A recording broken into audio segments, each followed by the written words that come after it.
Good morning and welcome to a brand new series on the Taylor's Tales channel. For those who don't know me, I'm Chris Taylor, and at this very moment I'm in this beautiful background getting some steps in the morning to start this shredding series. So the whole point of this will be for me to document the whole process going from shredded to maintenance to bulking. The series will be the entire process, starting from today, July the 9th, going all the way till the end of March, well, beginning of March 2023. The idea behind this is to show on YouTube the full documentation of going from one extreme to another. And when I say extremes, only slight calorie surplus and a slight calorie deficit to be able to get the maximum results on that natty status. The lack of the full process being shown. I've seen shredding series, I've seen bulking series, but I've never seen the whole process going from shredding to bulking to, shredding to maintenance to bulking. And that's what this is going to be. And I'm really excited to do this because for me personally, I feel like I'm in good shape at the moment. I feel like the information that I can put forward and the information that can help others around me to do it in a fun way as well as getting the best results. So the first step to every shredding / getting into good shape series is that you're gonna want to get your maintenance calories or your total daily energy expenditure, your TDEE. Now, for me, I'm going to break down in a minute in a commentary over voice of a TDEE calculator that you can find straight on the internet, straight out, and get a general estimate. I say general because they're not always practical and they're not always exact. So you're going to have to play around with these calories a little bit to find your balance. So take it over, voice over Chris, and let's break down this TDEE. Like I said, we're going to be going through a TDEE calculator to be able to get your maintenance calories. I've just got it here for those who don't, just typing it in straight into the internet. I'm using DuckDuckGo, so that might get different sort of responses that you're going to get from Google because Google's a little bit more refined, but most often you'll get TDEEcalculator.net or any of the others will do. Play around with them just to be able to get, like I said previously, the general idea of what you're looking for. I'm using metric in my case because 26. Type in I'm currently 84 kg, 183 centimeters. I do a sedentary. This is really important because a lot of people overestimate the amount of exercise they do. If you're in an office job or if you're doing a lot of just sat down sort of work, just put sedentary and you can always, it's better to eat less than to eat too much and then be like, why have I put on so much weight? Eat less fucking food! I'm going to put down, let's put 14 because I'm using my Renfo scales. That is not sponsored in this video whatsoever. It's probably off by a little bit because I've had one of those tests done for body fat and it came in at like 10%, so I don't know what's more accurate, my scales or the one that I did back in Amsterdam, but we'll see. And like I said, it's play around with this. So maintenance calories, that's around about my daily calories. That would make sense because I look at mine as 2,270. This is 2,316. So like I said, it's roundabout going to give you the right amount of calories that you're going to be able to work with. Like I said, play around with it for a bit. For us, because we're starting on the shredding, the cutting side of things, we're going to go to cutting. And you're going to look at your preference for macros. Personally, I think just getting this is a good start. This will just give you a general idea of the amount of food you're going to be taking in during this period. But the cutting, element it is useful as well. This here is saying that 500 calorie deficit. The truth is, I think that's a little bit too much. I think 500 calories is a little bit extreme. I personally do 200 calories deficit. So in my case, instead of doing, like I said, 2,270 or 2,316, in this case, I'd be going down to 2,116.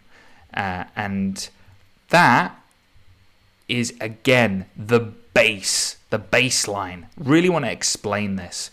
thoroughly. I think this is something that doesn't explained enough on YouTube. These YouTubers saying that I eat 2,600 calories when I'm cutting, or 2,700 calories, or 2,500 calories when I'm cutting. What they're not telling you is they don't explain that this is the baseline, right? This is the amount of calories that you're going to have and you're going to work with. And then from there, you've got to take into account the amount of walking you're doing, the amount of working out you're doing, the amount of movement. It shouldn't be considered. It should literally be any sort of cardio or any sort of weightlifting or any sort of sport you're doing needs to be taken into account, and add that onto your calories. So when people are saying they're cutting on 2,600 calories, which is around the amount I'm cutting on, it's what they're saying is they're doing the 2,100 calorie deficit baseline, and then they're going to be on top of that, they're going to find themselves adding 150 calories to a 35-minute walk, another 150 calories for another 35-minute walk,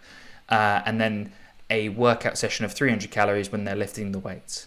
Do you see what I mean? I need to break this down a little bit more in a minute, but I think the importance here is that don't just go to 1,800 calories and be like, I'm only sticking to these calories and I'm going to do 500 calorie deficit and it's going to take me less than 3 months to be able to get into shredded shape. Don't do that. And also don't massively play around with your macros as well, to the point where you're going, I can't eat any carbs and fat's the way forward, or whatever. Find what's repeatable, what's suitable for you, and what's also going to be sustainable. Sustainable is everything. So on this cutting period, you don't want to go too low too fast, otherwise you're going to find yourself craving those unhealthy foods. So that's the TDEE. You can always find it. You'll be able to get a really good gist of the amount of calories you go for. You see here it's broken down: light exercise, moderate exercise, heavy exercise, athlete. I think you need to find these out for yourself. I don't think they're good ways of just saying, oh, okay, I do light exercise, I'll eat 2,654 calories a day. I think it's a little bit too specific. I think you need to figure that out for yourself by using the next thing that we're going to talk about is MyFitnessPal, where we're going to be tracking our calories and we're going to be breaking down, for instance, what I eat in a day to day and how that is affected me. And like I said, I'm going to break down the exercise that goes with it to be able to allow me to eat more food. So let's move on. Welcome to MyFitnessPal. For those who for those who've been living under a rock for the past 10 years, MyFitnessPal is an application and a website for those who have mobile phones. Again, living under a rock reference. You can download the application on your phone. It makes it super easy to log all of your food, and the breakdown's super simple, and I would recommend downloading it if you are looking to cut weight or bulk weight, or to keep maintenance when you are getting into shape for the first time. Keeps you on track, really sort of hammers in the importance of nutrition. And I think this is the main part of the first episode of Shredding series. Yes, training is great, it's fantastic, enjoy your training, but the most important thing is nutrition. Since I got my nutrition, I would say on a good steady basis since 2020, because when the pandemic hit, I really started to focus in on the foods, and recently even more on the quality of the foods that I'm getting in. So let's just start off. I'll put a couple of photos on screen as well of each of these meals to sort of give you some sort of physical reference to it as well. The importance of breakfast. I've recently made sure that I get a solid breakfast in. Really simple. I mean, this is considered probably a bodybuilder breakfast in the sense that I'm having, porridge with eggs. But for me, it's really tasty. I normally have just an apple with it as well to get one of my 5 a day in. Some 50% less fat ketchup. It's a total of 782 calories. 67 carbs, 22 fat, and 78 protein. It's a solid breakfast. It's really filling. It keeps you going throughout the morning and the afternoon. And if you're looking to have a pre-workout meal, it's a solid amount of carbs to be able to get in and to get in with some energy and to have some sodium in there to be able to give you those pumps. Yes. It's as satisfying to me as coming is. So what I do with my meals is that I just find meals that are really easy to repeat over and over again. So you might find that in my Fitness Pal that I do the same meals. The one that I change the most is probably dinner. That's the one I find tricky, the one that can get a little bit stale after a while. So that's the one that will change out a lot, and lunch as well will change regularly. For those who saw my previous What I Eat in a Day video, where it's like 2,200 calories, you'll have seen that I did wraps then. Now I'm having a cheese toastie, basically, with some turkey breast slices in it, and then some pineapple on the side. Pineapple, beautiful. For those who find it difficult to get in your 5 a day, I really recommend, if you can afford it, to spend on raspberries, strawberries, pineapple, apples. Go for those 4. They are just so low calorie and they're tasty as hell, I can tell you that now. And they've also got a lot of water in them, so you might find that you feel a little bit more hydrated because of that. You'll see here as well, I've got my 50% less fat mature cheese, which is higher in protein and lower in fat and basically 0 carbs. Yes, it's a little bit higher in calories, but I am using 100 grams of it. It's quite a lot. And then you've also got 2 slices of bread, a whole container of turkey slices. Do I need the whole container? Probably not. Am I going a little bit overboard with protein? Maybe. But nonetheless, it keeps me satiated, so I'm going to stick with it. One of the things I'm going to be experimenting with soon is decreasing my protein and increasing the carbohydrates to see if it changes the satiety that I'll find with my meals. Dinner, really simple. You may think, chicken, broccoli and rice. A bit boring. Well, I am cooking my chicken on the barbecue outside. It is summer right now. It's beautiful. And this is basmati rice, which takes 2 minutes in the microwave. It's like the sort of Japanese rice in the sense that it's really gooey when I eat it. I don't know how to describe that. That sounded so weird. But and then for pudding, I'm just having myself a protein bar, raspberries, and some Greek yogurt. Mix it all together, and it comes up as a really tasty treat. That's a quick overview of what I'm going to eat. And it generally it doesn't change. It's very simple to implement these things. I think at the moment this is a little bit high in protein. A little bit too high in protein, personally, especially when I'm eating 2,652 calories. This doesn't really need to be that high. I should probably increase my carbs and fats and decrease the protein to around 190 grams rather than the total of, that doesn't say that there at all. 275 grams of protein, way too high for the amount that you actually need. Good amount of fat, that's a solid amount, 62 is the bare minimum. Not enough carbs, so I need to up my carbs for tomorrow. But that's a task for me. But as you can see, it's always a learning process for you who may be just getting into it, or maybe you're a veteran. You'll always know that it's a learning process when it comes down to nutrition. Now, I'm just having a look here to really emphasize the exercise thing. So that's 2,652 calories. What is important here is if I go over to my home, it will show the amount of exercise I'm doing to be able to show what I was talking about earlier with the TDEE. Look, that's my baseline, 2,038 calories, and then I'm adding the exercise of 686.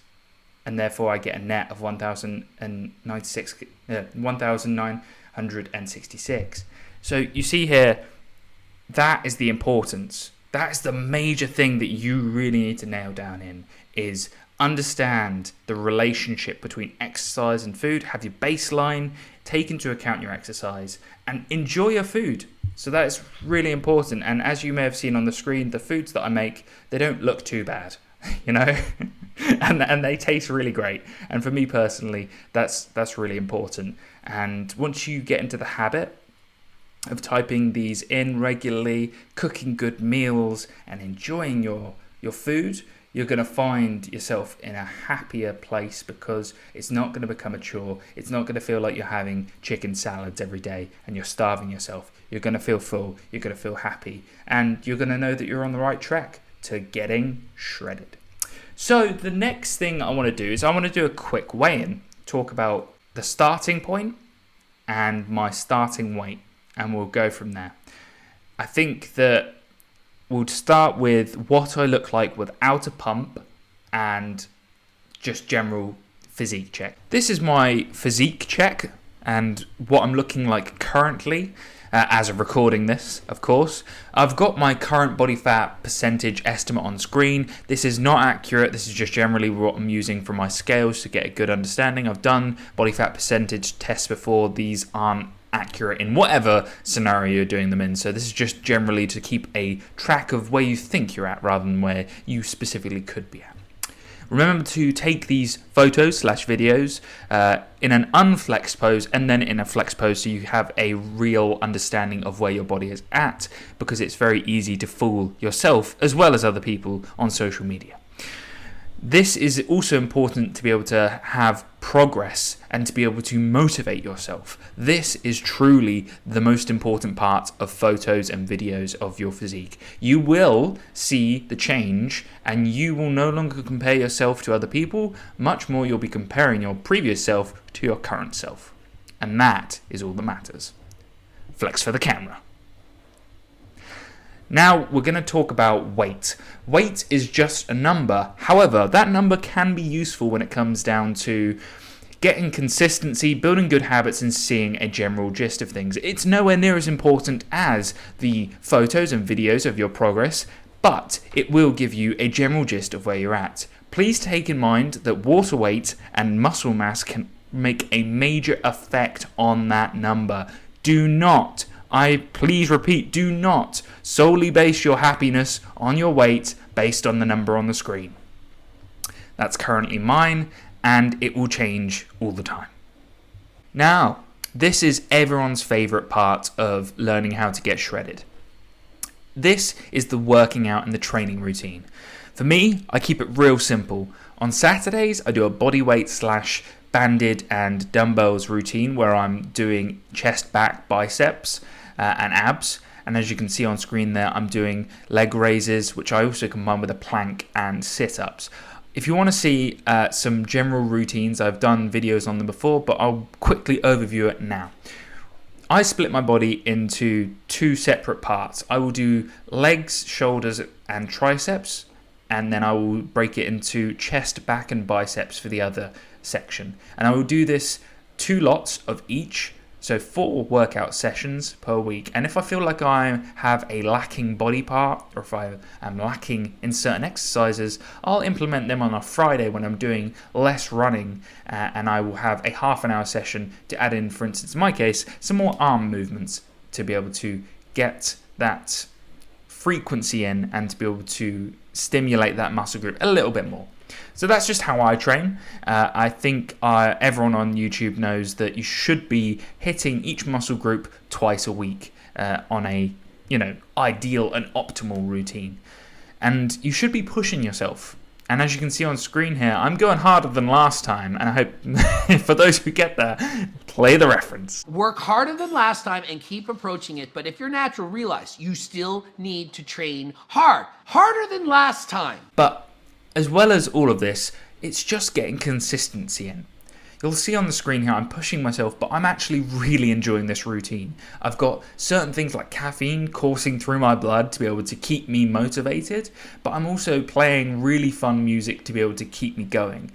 Finding a routine and finding your split that's going to work for you is the most important thing when it comes down to training.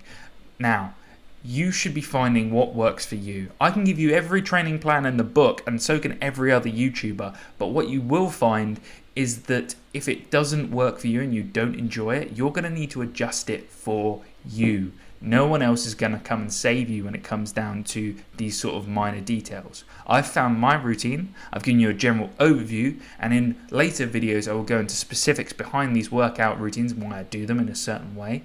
But what you'll also find is that even if I'm in a gym, I will still do similar movements. And I will consistently be following a similar routine so that my body is consistently responding to that routine. Now, they do say that you should be shocking your muscles. I do like to think that I shock them with different sorts of workouts, and the fact that the heat is currently cranked up outside and in the UK. That always helps. Let's also talk about how the pump and the physique check, once you've got through a workout, can affect your mentality. You'll see here in a minute that this is the pump for me personally. I am in extremely good physique there. That is the pump. That is not real though. You need to remind yourself that what you had earlier in the video, the non-flexed, non-pumped up physique, is the standard, and that you use the pumped physique as motivation rather than what's real. So I hope that's given you a really good idea of how you should understand and use your training. Let's move on to timelines. If you've made it to this part of the video, well done. You may have the one thing that will help you get shredded. The one thing that not many people talk about, the one thing that will get you to the point that you want to be. It's patience, of course. We're going to be talking about the timeline here. For me personally, it's going to be an 8-week period till September to get to the most shredded I've ever got. I'm already in good shape at the moment, but I want to push the boundaries. I want to push to the edge. 2022 has been a fantastic year so far. I want to push it even further. And for you, the viewer, I'm hoping that you have that patience. You've got to this far in the video, so I'm assuming so. And if you have got here, then think to yourself, well, if I can just push myself that little bit further, that much more. And on top of that, you're going to want to set a timeline that you can do. Please do not set a timeline that I'm going to get shredded in 8 weeks like myself. I want you to come out, the mentality of this is in 8 weeks, what I'm going to do is I'm going to try and get to relatively better than I am today. And I'm going to be better than I was yesterday. And that's the main thing. You want to be in that position. And from there, maybe in a year's time, you'll be even better and you'll keep evolving. I'm 4 years in. I'm not even... Think of it as a Super Saiyan. For those who like Dragon Ball Z, think of it this way. I'm a base form right now. And I've got 4 more levels to go until I get to Super Saiyan God mode. That's what I'm talking about, you know? That's what I'm talking about. You've got to have the patience, the know that it's going to be a 10-year experience. And if that scares you, it should. Good. It's going to be an endless road. And if you aren't willing and wanting to take the first step and understand that timelines aren't just year workouts or aren't just month workouts or let's get lean in 30-day workouts, then this isn't for you. You need to have that patience, the drive, the motivation to continue and to know deep within your heart that you're doing the right thing and that you may not see the results immediately, but you will gradually see them over time. So this is what I mean by timeline. And as well as all the other things I've talked about in this video, training, nutrition, consistently weighing in yourself, your body fat percentage, and keeping regular photos of yourself to be able to keep motivated, you're also going to want to be able to get recovery in. I haven't talked about recovery, and I'm here to say it. The one thing that I do that I don't think everyone is happy about talking about is actually I work out every single day. There is no rest. The rest is your sleep. You sleep for nearly half your life. That is your recovery. That's your recovery. Your nutrition is your recovery. The people who tell you to take rest days are the same types of people who put in 3 days and then give up after the week. And this is why timeline and recovery are linked very closely. You will not be able to get that consistency that you want and that end physique that you want if you're not willing to put in the hard work. And that is why rest and recovery is linked with timeline, because you've got to understand that having days off is a luxury and you have to earn that luxury first. It's not every Saturday. You don't get every Saturday off or every weekend off. No, you have to earn that. You have to, and I think Jocko Willink put it first, says it best. When you're feeling like you don't want to work out, put it till tomorrow. And if you can get till tomorrow and still feel like you need that day off, then take that day off. But push it just till tomorrow. And that's the message. The recovery, sleep, nutrition, stretching. Please stretch for those who don't already. I have been evolving my stretching routine over time, and I will go over it in this series. And I will talk about cardio, and I will talk about all of these different things. In the series, this is just the beginning. This is just the beginning. I've given you some real foundations here to start with, and I'm realizing I'm going on a little bit, so I'm going to end the video here. And what I will say is this: keep pushing, take your first step, and make it happen.